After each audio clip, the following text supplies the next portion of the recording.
Bonsoir. Quand on prononce le nom de l'impératrice Élisabeth d'Autriche, universellement connue comme Sissi, on pense immédiatement au personnage de fiction incarné par la merveilleuse Romy Schneider. Mais ce n'est pourtant là qu'un mythe. La véritable Élisabeth d'Autriche est plus énigmatique, contrastée, tragique même, que la princesse de contes de fées immortalisée par le cinéma. Bien sûr, c'était une petite princesse bavaroise devenue impératrice d'Autriche, mais le destin de Sissi, comme notre enquête va le montrer, révèle une femme complexe, surprenante, farouchement éprise de liberté, douloureuse même. Cette femme, moderne avant l'heure, va certainement vous étonner.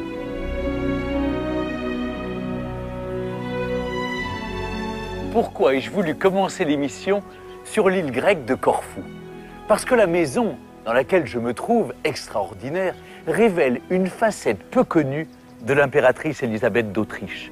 En réalité, Élisabeth d'Autriche n'est pas une femme heureuse. Elle souffre du carcan étriqué d'une cour codifiée à l'extrême sur laquelle règne son époux, l'empereur François-Joseph.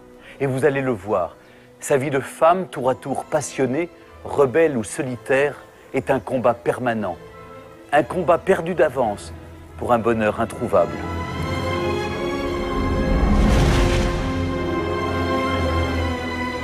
Nous découvrirons comment cette jeune princesse se retrouve par un coup du sort propulsée au rang d'impératrice d'Autriche et comment elle se heurte à l'ordre rigoureux du protocole de la cour de Vienne. Ça va commencer par une liste d'interdits.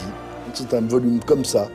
Et à côté, le volume de ce qu'elle peut faire sera très mince. Élisabeth connaît des déchirures, comme le retrait de la garde de ses enfants. C'est grave pour elle, c'est vraiment quelque chose qu'elle vit comme un affrontement profond. Mais également des passions, dont celle de l'équitation ou des voyages, dans lesquels elle s'enivre. Elle aimait tellement la tempête qu'elle se faisait attacher au mât. Elle crie, elle hurle de bonheur. Moi, je dirais, ce sont les orgasmes de sa vie. Nous vivrons les drames qui ont traversé son existence tragique. De l'énigme de Meyerling, dans laquelle disparaît son fils Rodolphe, à la mort mystérieuse de son légendaire cousin Louis II de Bavière. Et nous découvrirons des lieux prestigieux, comme les palais de Schönbrunn ou de la Hofburg à Vienne. C'est par là. Et pour la première fois, nous pénétrerons dans des résidences secrètes où s'évade l'impératrice, comme la Villa Hermès. On retrouve la véritable Sissi, un univers qui se révèle extrêmement triste. Ou l'étonnant wagon-train particulier d'Élisabeth. Secret d'Histoire vous entraîne ce soir à la rencontre d'Élisabeth d'Autriche, Sissi, femme avant tout moderne et rebelle, qui fait encore aujourd'hui rêver la Vienne impériale et le cinéma.